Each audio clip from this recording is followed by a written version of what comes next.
고백하겠습니다. 예수님 안에서 난 언제나 행복합니다. 예수님과 함께 기쁘고 즐겁게 삽니다. 이렇게 사는 우리 모두가 되기를 예수님의 이름으로 축원합니다. 하나님 말씀 열왕기하 11장 17절 한 절 말씀을 보도록 하겠습니다. 열왕기하 11장 17절의 말씀을 함께 읽도록 하겠습니다. 여호야다가 왕과 백성에게 야훼와 언약을 맺어 야훼의 백성이 되게 하고 왕과 백성 사이에도 언약을 세우게 하며. 아달랴와 여호야다 같은 제목으로 피차의 은혜를 나누고자 합니다. 제가 지난 1999년에 독일에 선교소를 갔다가 2009년에 10년 만에 다시 한국으로 돌아왔습니다. 10년이면 강산도 변한다고 했는데 10년 만에 다시 한국에 와서 보니 정말로 강산이 변하고 많은 것이 바뀌어 있었습니다. 1년에 한 번씩 선교대회 때 오기는 왔지만 너무 짧게 오고 또 여러 일정 때문에 주변을 둘러볼 기회가 없었습니다. 하지만 다시 한국에 와서 이것저것을 가보는데 깜짝 놀랄 만큼 서울의 곳곳이 바뀐 것을 볼 수가 있었습니다.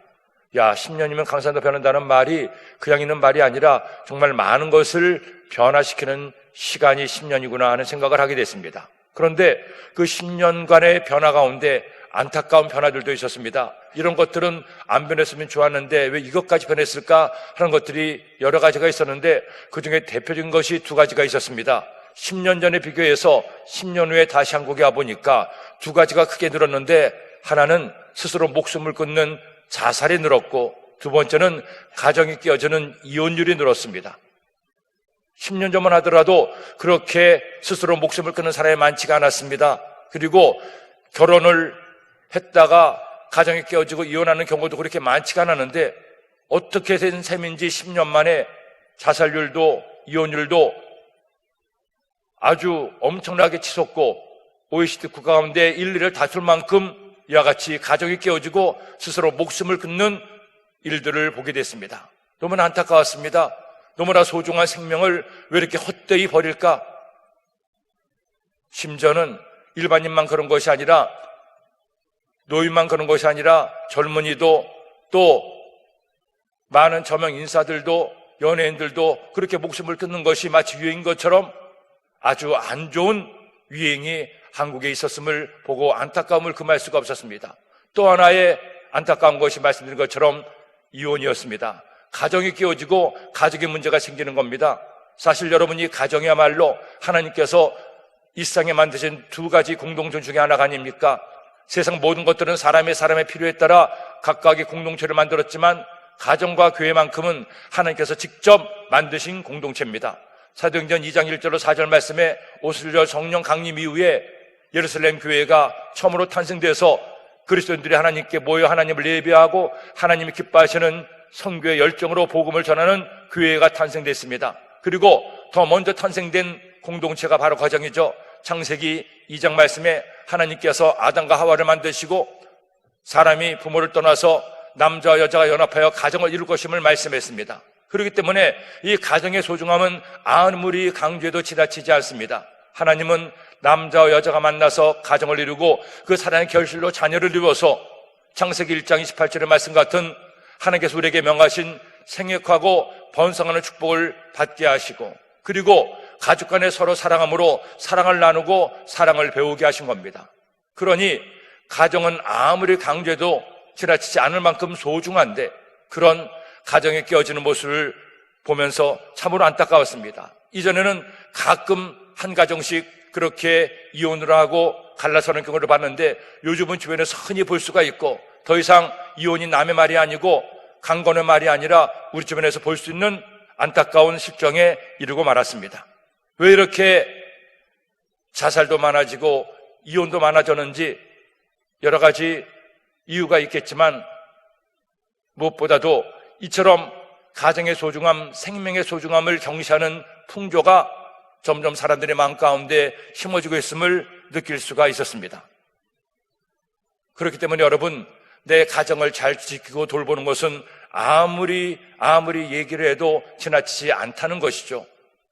그런데 오늘 말씀에 나오는 이 아달랴의 가정은 결코 그렇게 행복한 가정이 되지 못했습니다. 가정이 깨지는 것은 두말할 것도 없고 오히려 만시창이가 되어버리고 온 집안이 멸문지화를 당하게 됩니다. 왜 그렇습니까? 한 여자가 잘못 들어와서 한 여인의 악행 때문에, 한 여인의 죄악 때문에 온 집안이, 그것도 왕의 집안이 절단나는 경우를 오늘 말씀을 통해 보게 됩니다. 그렇기 때문에 저는 오늘 이 말씀을 통해서 우리가 다시 한번 내 가족의 소중함을 기억하고 우리 가정 안에 꼭 지켜야 될 것이 무엇인가를 깨닫는 시간이 되기를 바랍니다. 왜 아달랴가 자신의 집안을 이처럼 망하게 했습니까? 그 안에 하나님이 없었고 하나님의 말씀이 없었기 때문입니다. 죄악이 가득했고 자신의 욕심이 가득했을 때 결국 그 집안은 망할 수밖에 없었죠. 자, 그러면 이제 하나님께서 어떻게 아달랴를 징계하시고 하나님의 공개가 이루어지는지 함께 말씀을 보도록 하겠습니다. 열왕기하 11장 1절 3절 말씀에 아달랴가 스스로 왕이 됩니다. 1절 말씀을 읽겠습니다. 아하시아의 어머니 아달랴가 그의 아들이 죽은 것을 보고 일어나 왕의 자손을 모두 멸절하였으나, 유다 왕들 가운데 뛰어난 왕 중에 한 명이 여호사밧 왕이었습니다. 여호사밧은 세 나라의 연합군이 쳐들어왔을 때 하나님 앞에 눈물로 기도하고 백성들과 함께 금식하면서 그 적국들을 물리쳤던 위대한 왕이기도 했습니다. 그렇게 하나님을 경외하고 하나님을 사랑했던 왕이었지만 한 가지 결정적 실수를 한 것이 있는데 며느리를 잘못 얻은 것이었습니다. 그래도 다른 나라가 아니라 우리와 형제 나라인 이스라엘 왕국에서 그 공주를 나의 며느리를 삼아야 되지 않겠느냐 마음먹고 그 아이들 요람의 신부로 아합과 이세벨의 딸이었던 아달랴를 며느리로 삼게 되는 겁니다. 그런데 이 아달랴는 어릴 때부터 무엇을 배우고 자랐습니까? 어머니 이세벨이 바알과 아세라를 숭배하고 온갖 죄악과 악한 일들을 도모하는 것을 보고 배웠습니다. 여러분, 뭐니 해도 가정에서 자녀들을 책임지고 돌보는 것은 어머니 역할이 아닙니까? 물론 요즘은 시대가 많이 바뀌어서 아버지도 공동의 책임을 가지고 양육을 하고 있지만 저희 시대만 하더라도 아버지는 대개 바깥일을 하고 어머니가 집안일을 많이 하셨습니다. 사실은 유태인의 교육법에서도 어머니의 역할을 굉장히 중요하게 생각합니다. 그렇기 때문에 그 유대인들은 모계를 혈통의 중심으로 삼아서 어머니가 유대인일 때 그 자식도 유대인으로 삼게 됩니다. 그만큼 어머니가 자식에 대한 역할이 중요하다는 것을 알려주는 반증이기도 한데, 이 아달랴는 어릴 때부터 어머니 이세벨, 아버지도 만만치 않죠. 아버지 아방, 그들이 하나님을 떠나고 우상을 숭배하고 온갖 악을 행하는 것을 다 보고 그것을 마음에 차곡차곡 쌓아 놓았습니다. 그러다가 시집을 하는데 처음에야 그런 자신의 진면목을 드러내겠습니까? 위로 왕도 있고 왕비도 있고 또 많은 신하들도 있고 그냥 얌전히 있었습니다. 그래서 마침내 시아버지가 세상을 떠나고 자신의 남편이었던 여람이 왕이 되죠. 그런데 여람도 몇 년 있지 않아서 결국 8년 만에 세상을 떠나게 됩니다. 그리고 아들 아하시아가 20살의 젊은 나이에 왕이 되는 겁니다. 그리고 이 아들 아하시아도 자신의 어머니의 고향인 북이스라엘과 아주 긴밀하게 잘 지내고 북이스라엘 왕국의 왕이었던 요람 왕과 동맹을 맺고 함께 전투에 나서기도 합니다. 그렇게 잘 나가는 것이 었는데 이 아하시아가 그만 예후에 의해서 죽음을 당하게 됩니다. 그리고 아하시아의 그 모든 형제들도 떼죽음을 당하게 되죠. 이렇게 되자 아달랴가 그만 눈이 돌아버린 거예요. 안 되겠다 마음 먹고 이제 그녀가 왕의 모든 자손을 멸절해 버립니다. 도대체 왜 아달랴가 이렇게 모든 왕의 자손들을 멸절시켰습니까? 왕이 될 만한 아들들을 다 죽인 겁니다. 아들이 세상을 떠나서 어머니가 미쳐서 그런 것일 수도 있고, 그런데 가만히 보니 그런 것만 같지는 않고 그만 이런 왕권에 대한 욕심이 그녀의 마음을 가득 들어차게 했습니다. 더구나 자신의 친정도 절단이 났습니다. 예후가 그 친정의 모든 아들들을, 자손들을 다 죽여버렸습니다. 씨를 마르게 했습니다. 그러니 이제 그대로 있다가는 자신도 죽음을 당할까봐 자신이 스스로 여왕이 된 것이었죠. 그래서 왕의 자손을 모두 멸절해버립니다. 아합과 이세벨의 사악함이, 잔인함이 딸 아달랴에게 그대로 전해진 것을 볼 수가 있습니다. 2절 말씀을 읽겠습니다.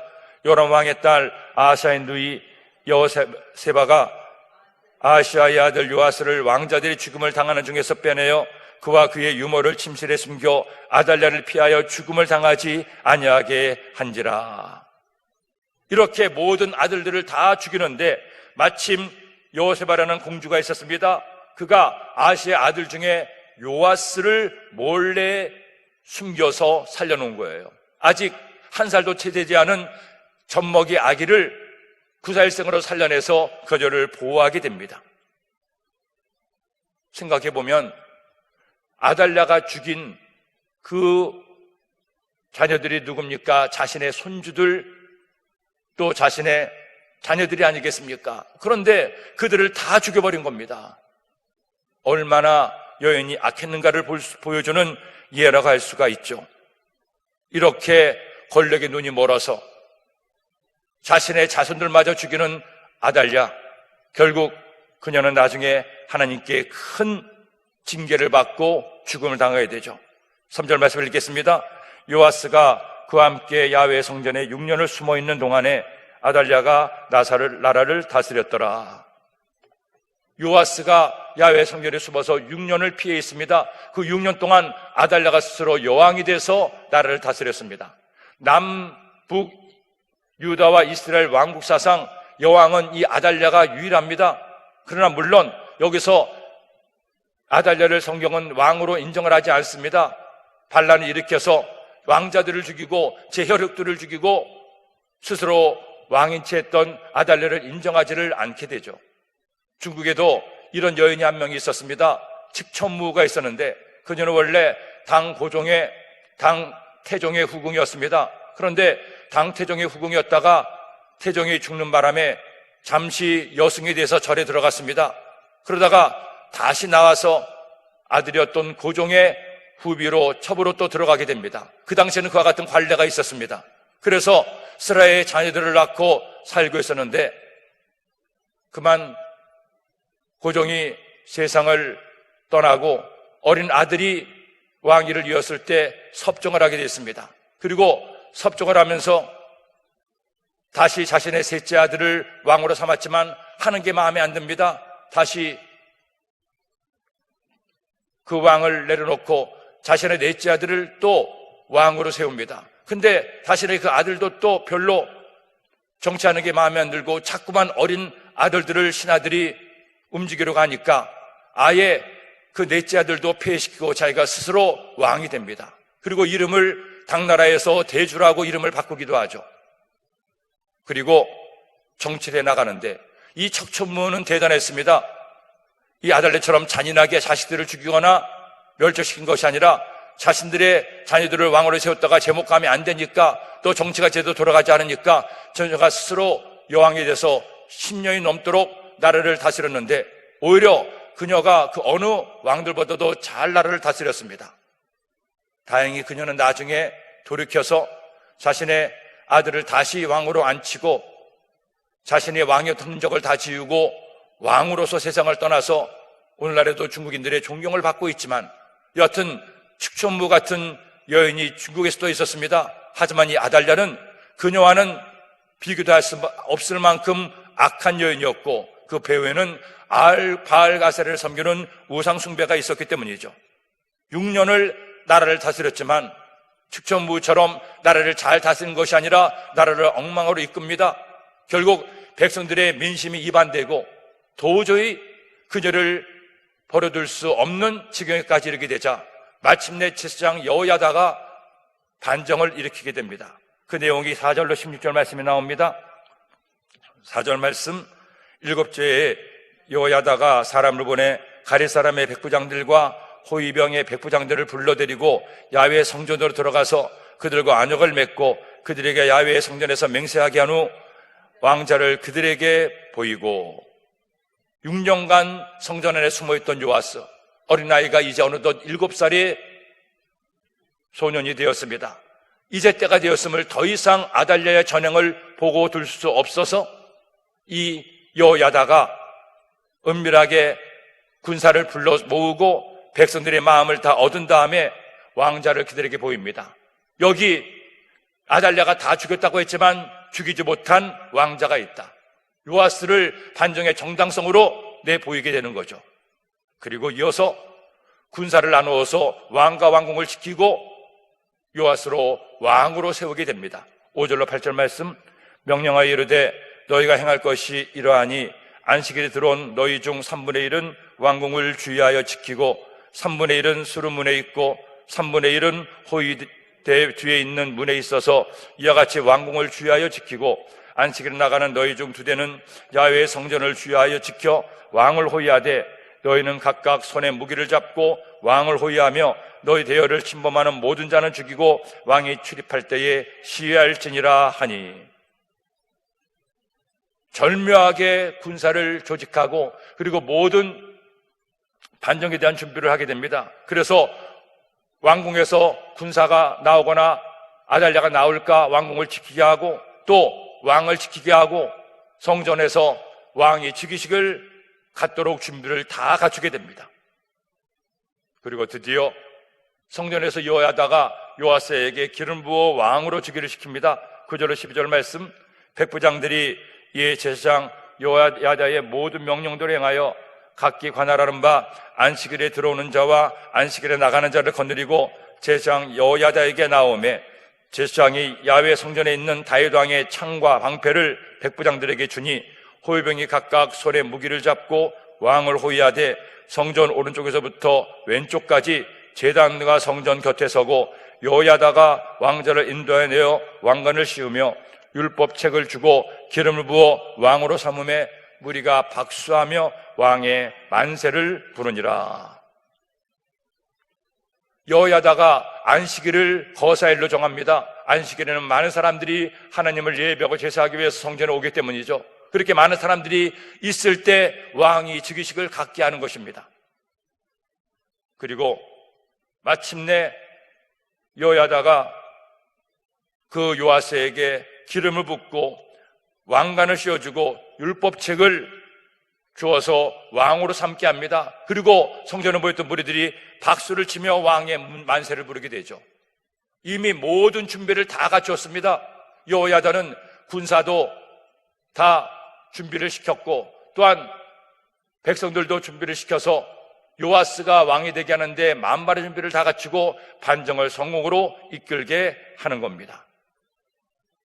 이렇게 성전에서 요란한 소리가 나자 궁정에 있던 아달랴가 성전에 들어가서 백성을 만나게 됩니다. 13절로 16절 말씀, 아달랴가 호위병과 백성의 소리를 듣고 야훼 성전에 들어가 백성에게 이르러 봄에 왕이 규례대로 단 위에 섰고 장관들과 나팔수가 왕의 곁에 모셔 섰으며 온 백성이 즐거워하여 나팔을 부는지라. 아달랴가 옷을 찢으며 외치되 반역이로다 반역이로다 하며 제사장 여호야다가 군대를 건드린 백부장들에게 명령하여 이르되 그를 대열 밖으로 몰아내라. 그를 따르는 자는 모두 칼로 죽이라 하니 제사장의 이 말은 야훼 성전에서는 그를 죽이지 말라 함이라. 이에 그의 길을 열어주매 그가 왕궁의 말이 다니는 길로 가다가 거기서 죽음을 당하였더라. 오늘 말씀을 보면 여호야다가 이와 같은 반정을 철저하게 준비한 내용을 볼 수 있습니다. 오죽했으면 왕궁에 있던 아달랴는 전혀 눈치도 못할 정도로 그렇게 철저하게 준비를 했겠습니까? 군인들도 백성들도 신하들도 아달랴 편에 선 사람이 아무도 없습니다. 모두가 어린 요아스 편에 서게 됩니다. 왜? 그만큼 아달랴가 백성들에게서 인심을 잃었고 무엇보다도 하나님에게서 그녀는 버림을 받았기 때문입니다. 하나님 보시기에 온갖 악을 다 행했던 그 아달랴를 하나님께서 지켜주실 리가 없고 결국 죽음을 당할 수밖에 없었습니다. 하나님의 공의가 이렇게 이루어지는 과정이죠. 이와 같은 반정 소식을 제가 보면서 조선시대의 한 왕이 생각났습니다. 이른바 중종 반정이 있었죠. 조선에 많은 왕들이 있었지만 결국 왕에서 강등을 당한 왕이 2명 있는데 연산군과 광해군입니다. 광해군은 여러 가지 정치적 문제 때문에 왕에서 쫓겨나고 말았지만 연산군의 폭정은 유명하지 않습니까? 원래 이 연산군은 훌륭한 왕이었던 성종의 아들로 태어났습니다. 원래 성종에게는 원래 왕비가 있었는데 한 명의 딸이 성종의 왕비였습니다. 그러나 자식을 두지 않고 일찍 세상을 떠나서 당시 후궁이었던 여인이 왕비가 되고 그 패비 윤씨가 낳은 자식이 연산군입니다. 그런데 이 패비 윤씨는 후궁에서 왕비가 돼서 그런지 몰라도 굉장히 질투가 많았다고 합니다. 결국 그 질투 때문에 다른 후궁들을 죽이려고 음모를 꾸미고 그리고 너무 악하게 하는 바람에 결국 궁에서 쫓겨나가서 폐비가 되고 결국에는 인수대비에 의해서 사역을 받아 세상을 떠나게 됩니다. 뭐 전설 같은 이야기가 있죠. 그녀가 세상을 떠나면서 피를 토하는데 자신의 치마를 그 피를 묻히고 나중에 자기 아들에게 물려 보여주라고 그래서 원한을 갚아달라는 이야기를 궁녀에게 했다고 합니다. 처음에 연산군이 왕이 된 다음에는 나라를 잘 다스렸는데 어머니가 억울하게 죽은 소식을 알게 되고 그때부터 변해가기 시작했다는 그 같은 야담도 있습니다. 여하튼 어찌됐는지 그렇게 어머니를 죽이는데 앞장섰던 대신들을 하나둘 정적을 제거합니다. 자기 마음에 안 드는 신하들을 제거하기 시작해서 갑자사와 무어사와 같은 사화를 일으켜서 수많은 신하들을 죽음으로 내몰고 그 집안을 다 멸하게 됩니다. 그런데 그것으로 끝나지 않죠. 점점 더 폭정에 폭정을 일삼아서 백성들의 마음을 얻는 것이 아니라 백성들에게서 결국 인심을 잃게 되고 신하들과의 모든 연을 끊고 자기 멋대로 하게 됩니다. 그가 했던 유명한 일이 있습니다. 이른바 채용사를 세워서 전국에 춤 잘 추고 노래 잘하고 예쁜 처녀들을 모아서 흥청을 만들게 됩니다.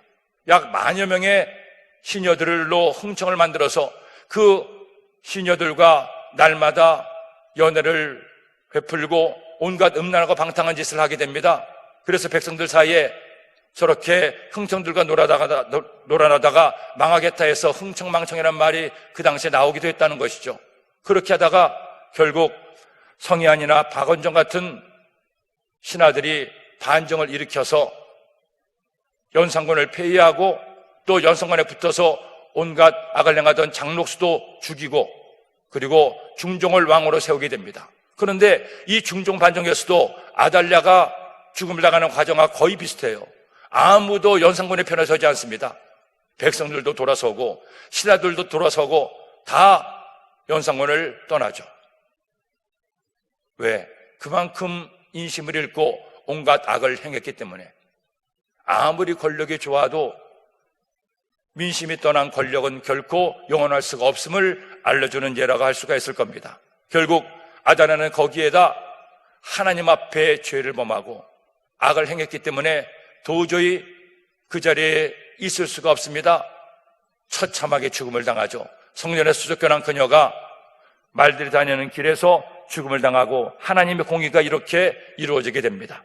그리고 여호야다가 이어서 개혁을 하게 됩니다. 17절로 21절 말씀, 17절 말씀을 읽겠습니다.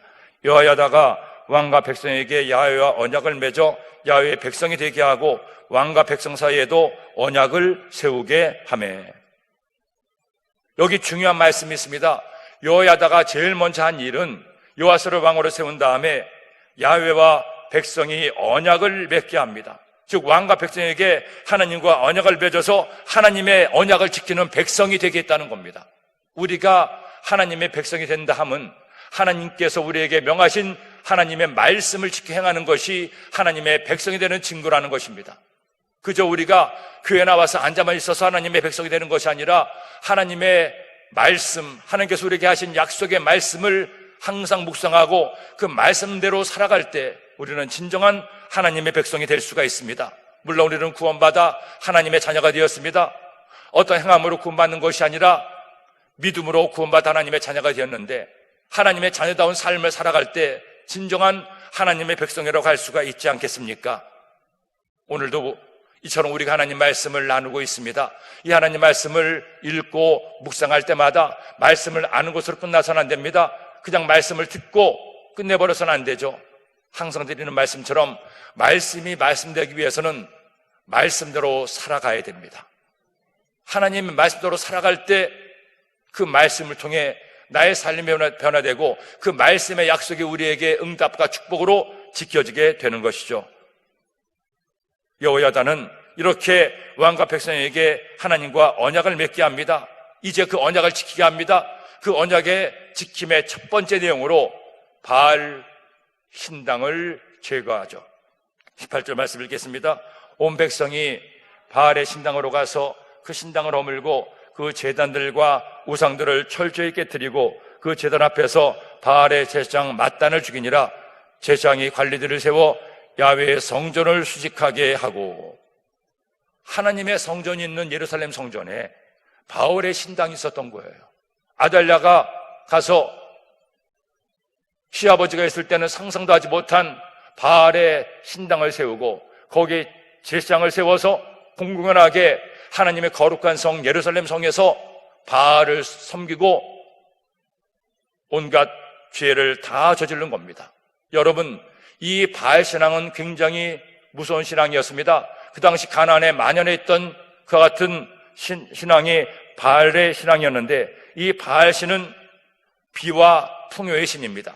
이제까지 이스라엘은 양을 치는 목축업을 주로 했습니다. 하지만 가나안에 들어와서 땅을 분배받고 난 다음에 비로소 농업시대에 들어가고 그들은 농사를 짓게 됩니다. 그런데 농사를 짓다 보니 농사에 필연적으로 필요한 것이 비였습니다. 비가 와야 밀이 잘 자라서 열매를 맺을 수가 있기 때문이었습니다. 그래서 그 가나안에 있던 가나안 족속들이 그들의 신을 만들었는데 바알을 만들어 바알을 우상으로 섬기고 바알이 비를 내려주고 그 비를 통해 그들에게 풍요를 안겨준다고 해서 비와 풍요의 신으로 바알을 섬겼습니다. 그리고 그들이 바알을 섬기는 하나의 그 신앙의 방법으로 바알 신전에 있었던 남사자와 여사자들이 어떤 바알의 축제 시기에 사람들과 매춘을 하고 매매춘을 하게 합니다. 그 신전에 사제들이 몸을 파는 일들을 하게 되고, 그렇게 몸을 파는 것이 하나의 바알을 숭배하는 예배 형태로 해서 그렇게 많은 관계를 맺을수록 바알신이 기뻐해서 비를 많이 내리게 한다는 겁니다. 결국 이 바알신에 가장 핵심되는 두 가지가 있습니다. 첫 번째는 돈이고 두 번째는 쾌락입니다. 그러니 사람들에게 있어서, 죄의 본성을 가진 사람들에게 있어서 이 두 가지가 얼마나 좋습니까? 신을 섬기는데 이보다 더 좋을 수 없어요. 이보다 더 즐겁고 마음에 쏙 들 수 없습니다. 바알을 섬기면 사제들과 관계를 맺습니다. 공공연하게 육체적 행위를 통해서 쾌락과 즐거움을 얻을 수가 있어요. 양심의 꺼리낌 없이 그렇게 신을 섬긴다는 명목하에 몸을 팔고 정조를 더럽히고 악을 행하는 겁니다. 그러면 풍요해지기까지 돈까지 번다는 겁니다. 바알과 아세라 신앙이 이스라엘 백성들을 그렇게 괴롭히고 많이 퍼져나가게 했던 것도 그런 인간의 죄악을 교묘하게 건드렸기 때문입니다. 근데 여러분 보세요. 오늘날 이 시대의 바알이 무엇입니까? 똑같습니다. 3000년 전이 지났어도 지금도 이 대한민국의 바알은 이 두 가지가 아닙니까? 돈과 쾌락. 그러니 시대가 바뀌어도 인간의 죄성이 바뀌지 않는 한 여전히 우리의 바알이 우리들 주변에 남아 있다는 것이죠. 결국 이런 바알 신앙으로 남유다 왕국도 크게 오염되었다가 여호야다가 반정을 일으키고 이와 같이 개혁을 하게 됩니다. 그리고 요아스를 왕자에 앉힙니다. 19절 21절 또 백부장들과 가리 사람과 호위병과 온 백성을 거느리고 왕을 인도하여 야훼의 성전에서 내려와 호위병의 문 길을 통하여 왕궁에 이르매 그가 왕의 왕자에 앉으니 온 백성이 즐거워하고 온 성이 평온하더라. 아달랴를 무리가 왕에서 칼로 죽였더라. 요아스가 왕이 될 때 나이가 7세였더라. 이와 같이 여호야다의 개혁이 완성이 됩니다. 하지만 여러분, 아달랴는 죽음을 당하고 여호야다가 이처럼 개혁을 이루어서도 남유다 왕국은 이미 더럽혀진 하나님께 대한 신앙을 완전히 회복하지 못한 채 요아스도 아직 어릴 때 여호야다의 계엄으로 왕이 되었지만 그 역시 하나님을 또 떠나게 되고 남유다 왕국도 점점 더 멸망의 기운이 짙어지게 됩니다. 말씀드린 것처럼 우리가 지금 이 시대에 살고 있는 것이 얼마나 감사하고 귀한지 몰라요. 우리는 아무 공로 없이 예수님을 나의 구주로 믿음으로 우리를 위해서 피 흘려 죽으신 주님의 보혈의 능력으로 죄를 사함받고 구원받아 하나님의 자녀가 되었기 때문입니다. 하지만 지금도 원수마귀는 우는 사자처럼 우리에게 덤벼들어서 우리를 유혹하고 미혹하게 하고 있습니다. 오늘날의 바알이 우리들을 미혹하고 있죠. 자칫 잘못하면 돈이 우리의 바알이 될 수가 있고 쾌락이 우리의 바알이 될 수가 있고 내가 하나님보다 더 좋아하는 것이 나의 바알이 될 수가 있다는 겁니다. 우리 안에서 이런 바알과 아세라를 제거해야 됩니다. 하나님보다 더 사랑하는 것을 철저하게 제거해야 됩니다. 자본주의 사회에서 돈은 아무리 강조도 지나치지 않을 만큼 중요한 것 중 하나가 될 것이죠. 하지만 돈이 나의 주인 되어버리면 돈이 우리의 바알이 되는 것이고 하나님보다 돈을 더 사랑하게 되면 그는 결국 멸망할 수밖에 없다는 것이죠. 하나님의 자녀들은 절대로 돈을 우리의 바알 삼아서는 안 되고 쾌락을 바알 삼아서는 안 됩니다. 하나님 보시기에 합당하게 하나님을 가장 먼저 사랑하고 하나님의 말씀대로 살아갈 때 그런 사람에게 하나님 은혜가 임하게 될 줄로 믿습니다. 오늘도 하나님께서 우리에게 새날을 주셨고 이 말씀을 주셨습니다. 아달랴를 반면교사 삼아서 우리는 그녀의 길을 따르지 않고 여호야다의 길을 따라서 하나님과 언약을 맺고 하나님과의 언약대로 사는 성도 여러분 되기를 예수님의 이름으로 축원합니다. 기도드립니다. 하나님 아버지 감사합니다. 고맙습니다. 아달랴가 바알 신당을 세우고 온 유다 백성들을 하나님에서 멀어지게 했지만 하나님의 공기가 이루어져 여호야다를 통해서 기억하게 하시고 하나님의 뜻을 이루게 하심을 깨달았습니다. 우리는 이미 예수님을 통해 하나님의 자녀가 되었는데 하나님의 자녀다운 삶을 살지 못했음을 용서하여 주시고 하나님의 자녀답게 바르고 착하고 의롭게 신실하게 사랑하며 용서하고 행복하게 사는 저희 모두가 되게 하여 주옵소서. 오늘도 귀한 힘을 드린 손길마다 주께서 갚아주시고 예물에 담긴 마음의 소원도 응답하여 주옵소서. 예수님의 이름으로 기도드립니다. 아멘.